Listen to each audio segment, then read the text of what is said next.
Hello everyone, कैसे हैं आप सभी। तो हम अपनी अभी जो कर रहे हैं वो कर रहे हैं अपनी क्लास 8th की ज्योग्राफी। ठीक है, क्लास 8th की ज्योग्राफी हम कर रहे हैं। इससे पहले आपका क्लास 6 का सोशल साइंस जो न्यू बुक इंट्रोड्यूस हुई थी वो आपकी कंप्लीट हो गई है। उसके बाद क्लास 7th की ज्योग्राफी मैं पहले करा चुकी हूँ, तो अब जो हम कर रहे हैं वो क्लास 8th की ज्योग्राफी कर रहे हैं। इसके बाद क्या होगा, आपका जो ज्योग्राफी वाला पोर्शन है वो पूरा कंप्लीट हो जाएगा। इसके बाद फिर हम अपनी क्लास 7th से हिस्ट्री स्टार्ट करेंगे। ठीक है, हिस्ट्री स्टार्ट करेंगे। इसका एक चैप्टर हो चुका है, फर्स्ट चैप्टर रिसोर्सेज था वो हो गया है। आज जो हम करने वाले हैं वो आपका land, soil, water, natural vegetation and wild life resources. तो ये चैप्टर काफ़ी लेंदी है, तो इसको 2 पार्ट्स में डिवाइड करके करेंगे। तो आज जो हम कवर करेंगे वो अपना लैंड वाला पोर्शन कवर करेंगे। इसके सेकेंड पार्ट में लैंड और सॉइल आज हम कवर करेंगे। सेकेंड पार्ट में हम अपना वाटर एंड नेचुरल वेजिटेशन को कवर करेंगे। ठीक है, तो चलिए चैप्टर को स्टार्ट करते हैं। अगर मैं आपको बता देती हूँ कि हम दिसंबर में जो आपका सीटेट का एग्ज़ाम होने वाला है उसको टारगेट कर रहे हैं। मैं पेपर 2 सोशल साइंस की आपको प्रिपरेशन कराती हूँ। तो अगर आप दिसंबर का एग्ज़ाम की प्रिपरेशन कर रहे हैं तो आप हमारे साथ जुड़ सकते हैं। तो चलिए चैप्टर को स्टार्ट करते हैं। In a small village in Tanzania, Africa में जो है एक छोटा सा गाँव है। मेम्बा है, वो gets up very early in the morning. वो सुबह बहुत जल्दी उठती है टू फेच वाटर, मतलब बहुत दूर से वो पानी लाती है, उसके लिए उसको बहुत जल्दी उठना पड़ता है। She has to walk a long way and return after a few hours. वो क्या करती है, वो बहुत दूर तक जाती है और उसको वापस आने में काफ़ी टाइम लग जाता है। She then help her mother in the house and join her brother in taking care of their goats. वो क्या करती है, फिर अपनी मम्मा की हेल्प करती है, अपने भाई की भी को भी साथ में ज्वाइन करती है, वो जो बकरी उनकी केयर कर रहा होता है। All her family own is a piece of rocky land around their small hut. उनकी हट के, छोटी सी हट के पास में जो ज़मीन है वो वहीं पे ये सारी चीज़ें करते हैं। Members father can barely grow up मेज़ एंड बीन्स। वो क्या करते हैं, वो मेज़, मक्का और बीन्स को उगाते हैं। वो बहुत मेहनत करते हैं, मतलब जो मिट्टी होती है उसको काफ़ी उनको टॉयलिंग करना पड़ता है, उसके बाद ये सब चीज़ें उगती हैं। This is not enough to feed their family for the whole year. और उसके बाद भी उसकी फैमिली को फीड करने के लिए पूरे साल के लिए काफ़ी नहीं होता है।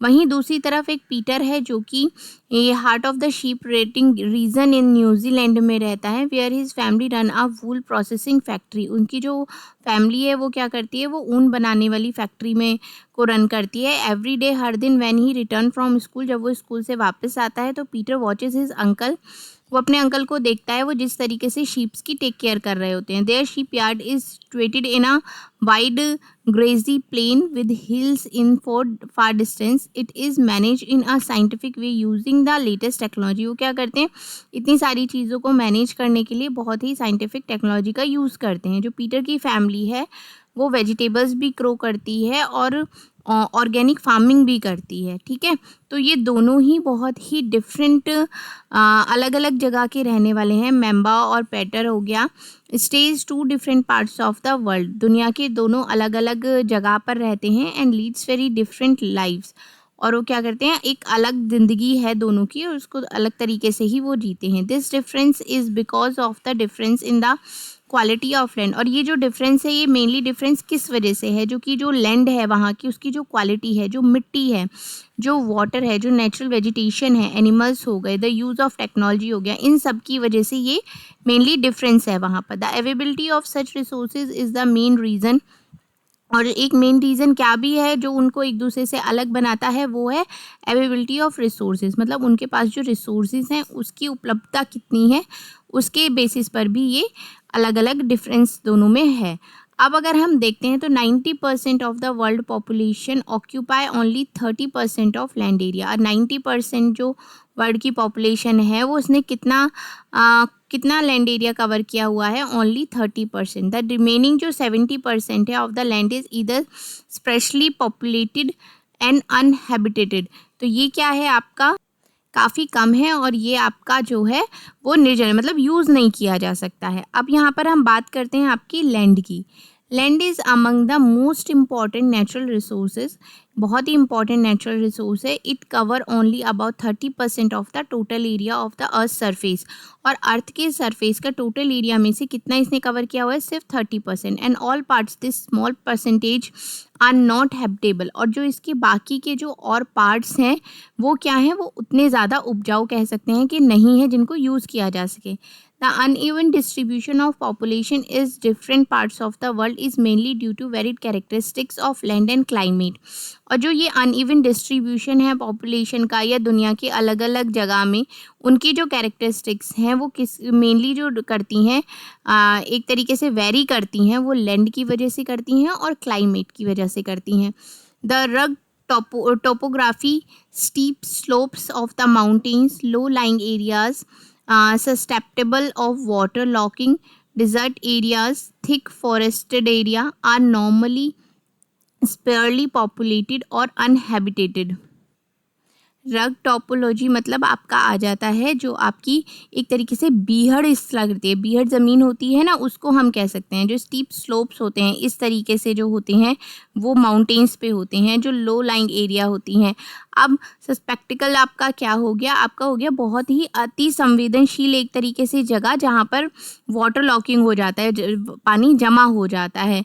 आपका डेजर्ट एरिया हो गया, थिक फॉरेस्ट एरिया हो गया, ये क्या है, नॉर्मली बहुत ही पॉपुलेटेड और एक तरीके से उतनी ज़्यादा आप मिट्टी को यूज़ नहीं कर सकते हैं इन एरियाज़ में। Plain and river valleys offer suitable land for agriculture, जो प्लेन एरिया होते हैं या फिर ऐसे एरियाज़ होते हैं जिनके आसपास से रिवर जा रही हैं, वो ज़्यादा सुटेबल होते हैं किस चीज़ के लिए, एग्रीकल्चर के लिए, खेती करने के लिए। Hence these are the densely populated areas of the world, और ये बहुत ज़्यादा मतलब एक तरीके से डेंसली पॉपुलेटेड है, वहाँ पर सबसे ज़्यादा पॉपुलेशन है।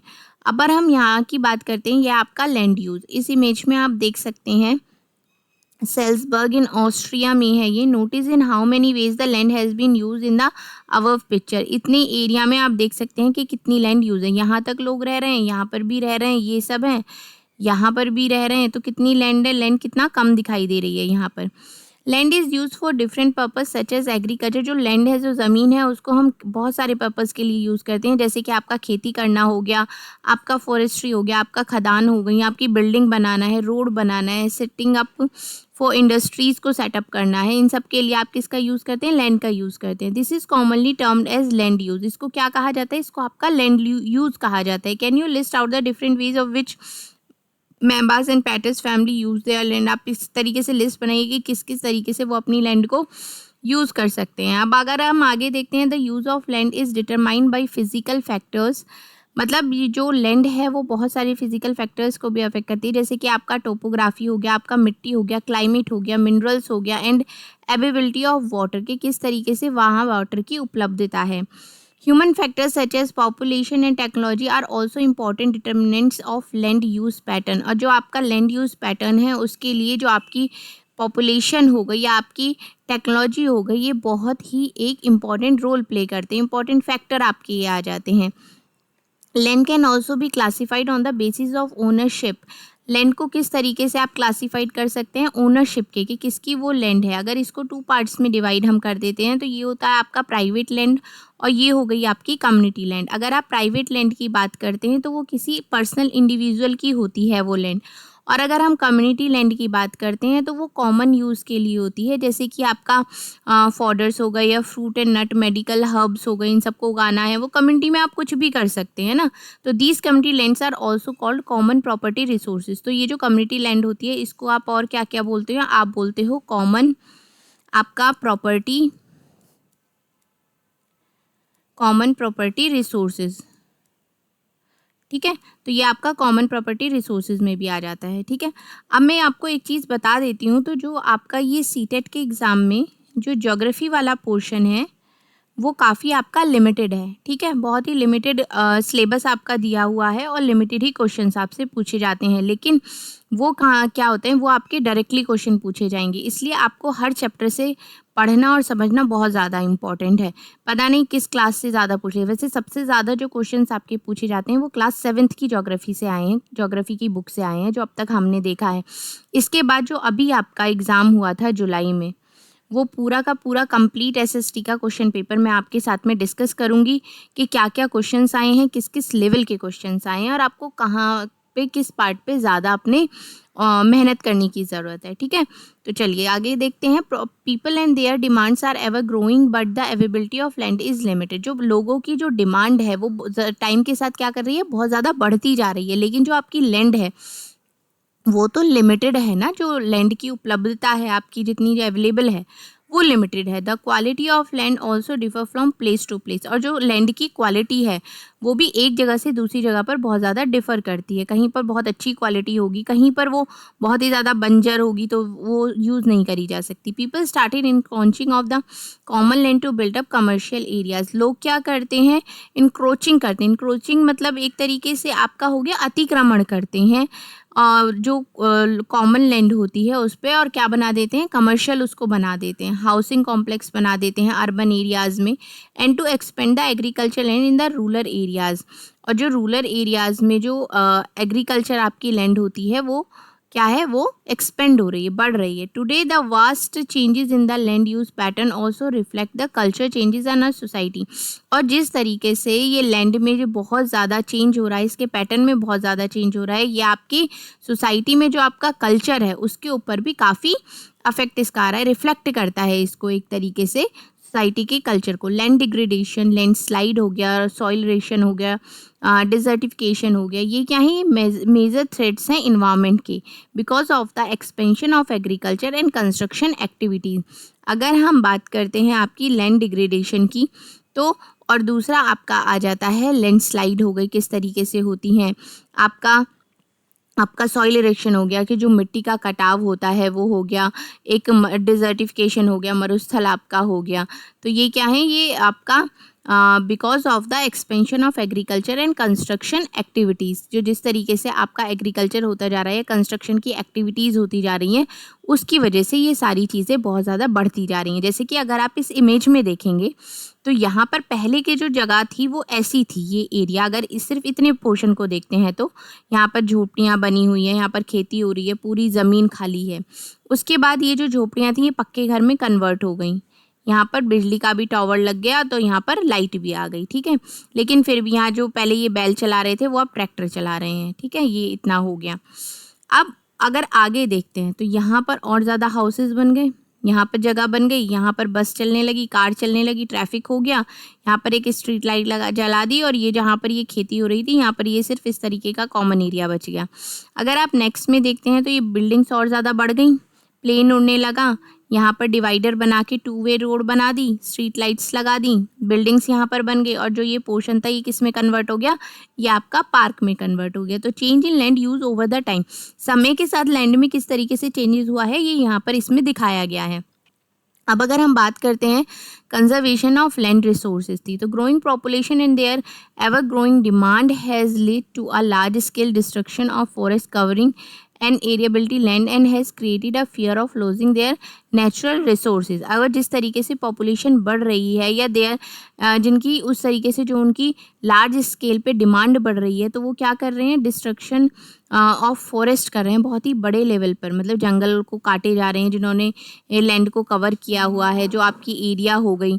तो ये क्या कर रहा है, एक तरीके से जितने भी इस चीज़ का ये डर पैदा करेंगे जो आपके जितने नेचुरल रिसोर्सेज हैं वो टाइम के साथ खो ना जाए। Therefore the present rate of degradation of land, जो आज की डेट में जो प्रेजेंट रेट चल रहा है डिग्रेडेशन का, मस्ट बी चेक्ड, मतलब चेक किया जाना चाहिए कि किस तरीके से ये एक तरीके से दिन पे दिन बढ़ता जा रहा है। अफॉरेस्टेशन एंड लैंड रिक्लेमेशन, ये क्या होता है, अफॉरेस्टेशन की अगर हम बात करते हैं तो ये आपका हो गया वन रोपण। हमें क्या करना चाहिए, जगह जगह पेड़ पौधे लगाने चाहिए। लैंड रिक्लेमेशन हो गया आपका भूमि में सुधार करना चाहिए। Regulating use of chemical pesticides and fertiliser, जितने भी आपके कीटनाशक हो गए या उर्वरक हो गए इनके ऊपर ध्यान देना चाहिए। Check on overgrazing are some of the common methods, बहुत ज़्यादा ओवरग्रेजिंग ना, घास को चराने के लिए बहुत ज़्यादा आप उनको एनिमल्स को देते हैं, तो उसकी ये बहुत सारे क्या हैं, ये कॉमन मेथड्स हैं जिस तरीके से आप जो लैंड रिसोर्स है उसको आप कंजर्व कर सकते हैं, उसको आप बचा सकते हैं। तो ये आपका यहाँ पे लैंड वाला पोर्शन कंप्लीट हो जाता है। अब जो आपका स्टार्ट हो रहा है वो आपका हो गया सॉइल। सॉइल में अगर हम बात करते हैं तो सॉइल का आपका क्या होता है, the thin layer of greenery substances covering the surface of the earth is called soil. ये अर्थ का सरफेस है, इसके ऊपर ये पतली सी लेयर होती है जिसमें बहुत सारी एक तरीके से आपका हो गया ऑर्गेनिक मैटर्स हो गए, मिनरल्स हो गए, वेदर्स रॉक हो गई, ये सारी चीज़ें क्या हो गई, ये इसके ऊपर मिलती हैं। This happen through the process of weathering the right mix of mineral and organic matters make the soil fertile. जो सही एक तरीके से जो सही मिक्सचर हो गया मिनरल्स का या ऑर्गेनिक मैटर्स का, ये क्या करते हैं, ये मिट्टी को उपजाऊ बनाते हैं, जिससे कि जो आपकी खेती होती है वो बहुत अच्छी होती है। अब यहाँ पर हम देख लेते हैं लैंडस्लाइड्स। लैंडस्लाइड्स क्या होती है? Landslides are simply define as the mass movement of rock. जितनी भी रॉक्स होती हैं उनका जो मूवमेंट होता है वो क्या होता है, वो लैंडस्लाइड हो जाता है। Debris of earth down a slope, they often take place in conjunction with earthquake. ये एक तरीके से जैसे कि यहाँ पर ये लैंड है, ठीक है, कुछ एकदम से जो रॉक्स हैं वो खिसकी और ये यहाँ से लैंड खिसक गई, तो ये क्या हो गया, जितना भी इसके ऊपर सब बना हुआ था वो नीचे गिर गया। ये हो गया एक तरीके से आपका बाढ़ आना हो गया, वॉल्केनोज हो गया, भूकंप हो गया, ये सारी चीज़ें इसमें आती हैं। The prolong spell of rain can cause heavy landslide. मतलब लगातार लंबे समय तक जब बारिश होती रहती है तो लैंडस्लाइड्स के चांसेस काफ़ी ज़्यादा बढ़ जाते हैं। Can block the flow of river quite some time. कुछ समय के लिए वो क्या करते हैं, वो रिवर का जो फ्लो होता है उसको रोक देते हैं। The formation of river blocks can cause havoc to the settlements. वो क्या करती है, एक तरीके से हैवॉक मतलब हो गया आपका कहर आना। अब जैसे यहाँ पर रिवर रुक गई, यहाँ पर बहुत ज़्यादा पानी इकट्ठा हो गया, लैंडस्लाइड भी हो गई, तो वो एक साथ जब छूटेगा तो वो क्या होगा, एक कहर वो तरीके से आपका आएगा।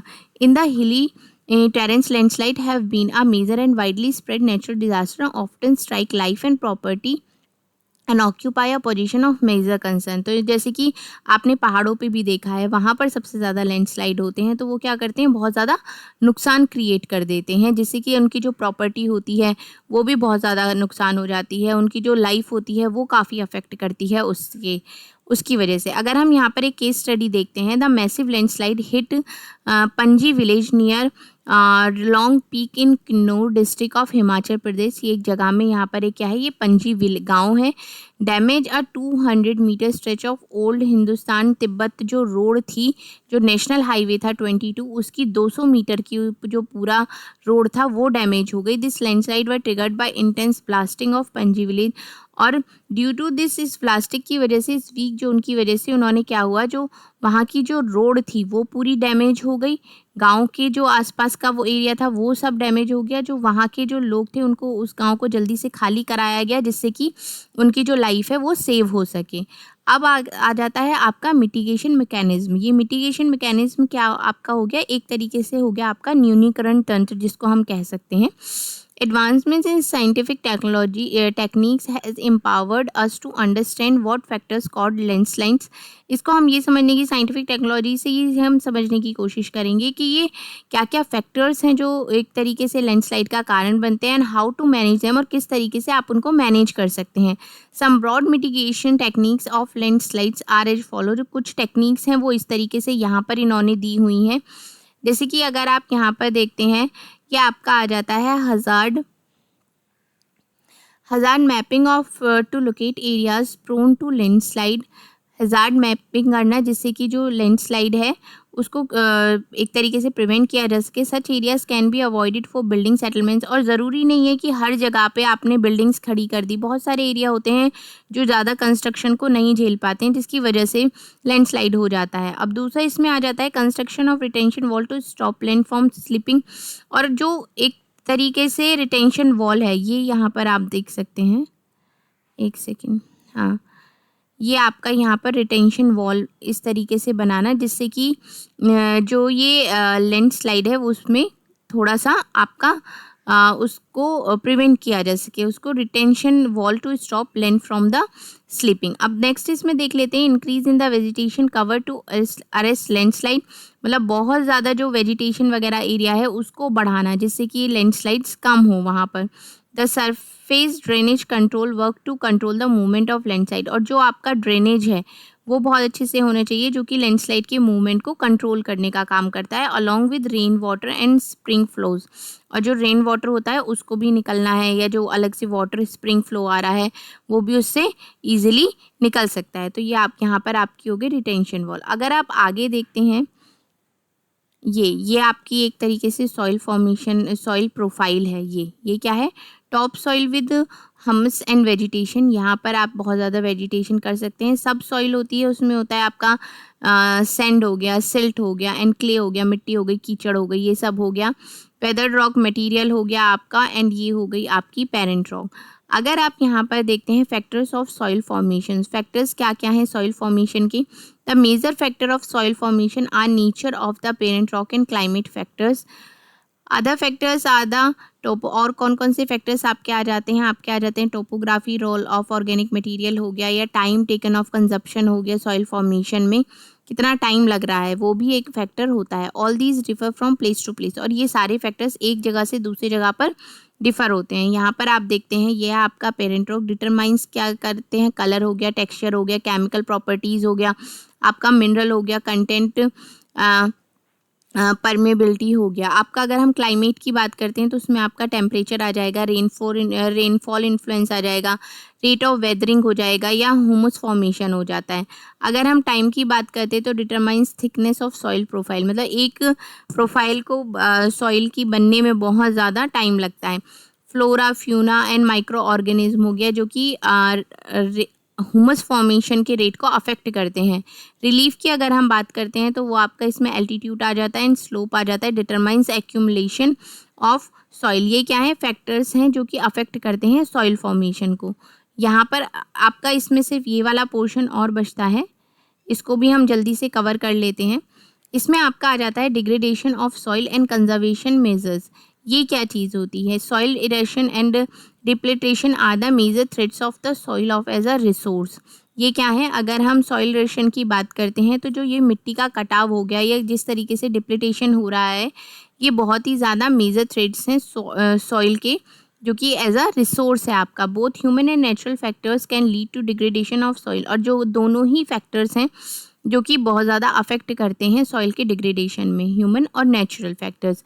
Factors which lead to soil degradation are, जो फैक्टर्स हैं जो कर रहे हैं वो हो गया आपका डिफॉरेस्टेशन, जिसमें कि आप जितना ज़्यादा आप वन को आप काट रहे हैं वो हो गया, और आपका ओवर गेजिंग हो गया, over use of chemical fertiliser, और जितने भी आपके फर्टिलाइज़र्स हो गए, पेस्टिसाइड्स हो गए, उनका बहुत ही ज़्यादा यूज़ करना, रेन वॉश करना, लैंडस्लाइड हो रही हैं या बाढ़ आ रही हैं, ये फैक्टर्स हैं जो बहुत ही ज़्यादा अफेक्ट करते हैं। Some methods of soil conservation are listed. लो कुछ इसके मेथड्स हैं जो इसमें आपको यहाँ पर दिए हुए हैं। इसमें आपका पहला आ जाता है mulching the bare ground between plants is covering with a layer of organic matter like straw. It help to retain soil moisture. ये क्या करता है? ये आपके सॉइल के मॉइस्चर को बनाए रखने में हेल्प करता है। आपका हो गया कॉन्टोन बैरियर। ये क्या होता है? आपके स्टोन्स हो गए या ग्रास हो गई या मिट्टी हो गई, use to build barriers along contour. ये क्या करते हैं? ये जो एक बैरियर क्रिएट कर देते हैं, ठीक है। जैसे कि जगह जगह पर स्टोन हो गई या घास उगी हुई है या बहुत ज़्यादा मिट्टी है, तो इस तरीके से trenches are made in the front of the barriers to collect water. और ये क्या करते हैं? एक तरीके से बैरियर्स हो जाते हैं जो कि वाटर को कलेक्ट करने में भी हेल्प करते हैं। रॉक डैम अगर हम बात करते हैं तो rocks are piled up which slow down the flow of water. It prevent gullies and further soil loss. और ये क्या करते हैं? ये जो सॉइल का जो बहुत ज़्यादा लॉस होता है उसमें ही काफ़ी हेल्प करते हैं। गुलीज हो गई आपकी जो गलियों गलियों में इस तरीके से आपका जगह बना देते हैं। अब यहाँ पर ये होता है आपका टेरेस फार्मिंग किस तरीके से होती है, यहाँ आप देख सकते हैं। ये हो गया आपका कॉन्टोर प्लगिंग और ये हो गया आपका शेल्टर बेल्ट। ये क्या होती हैं ये भी अभी हम समझ लेते हैं। टेरेस फार्मिंग की अगर हम बात कर लेते हैं तो ये हो गया broad flat steps of terrace are made of the steep slope so flat surface are available to grow crop. इस तरीके से ये होती है जो कि यहाँ पर यह फ्लैट अगर सरफेस मिलता है तो यहाँ पर आप क्या कर सकते हैं, यहाँ पर आप फसल को उगा सकते हैं। They reduce surface run of and soil erection. ये क्या कर सकते हैं? ये जो सॉइल इरेक्शन होता है आपका, एक तरीके से जो मिट्टी का कटाव होता है ये उसको काफ़ी रिड्यूस कर देते हैं, कम कर देते हैं। अब इंटरक्रॉपिंग की अगर हम बात करते हैं तो different crops are grown in alternate rows and are sown and different times to protect the soil from rain wash. ये क्या करते हैं, एक अलग अलग रोज बन जाती हैं, अलग अलग रोज में अलग अलग तरीके से, और grown in alternate rows and are different times to protect the soil, और ये अलग अलग तरीके से सॉइल को प्रोटेक्ट करने में हेल्प करते हैं। अब इसमें जो नेक्स्ट आपका आता है वो आपका आता है काउंटर प्लगिंग। ये क्या आता है, ploughing parallel to the contour of a hill slope to form a natural barrier for water to flow down the slope. ये भी एक तरीके का नेचुरल बैरियर होता है जो कि वाटर के फ्लो को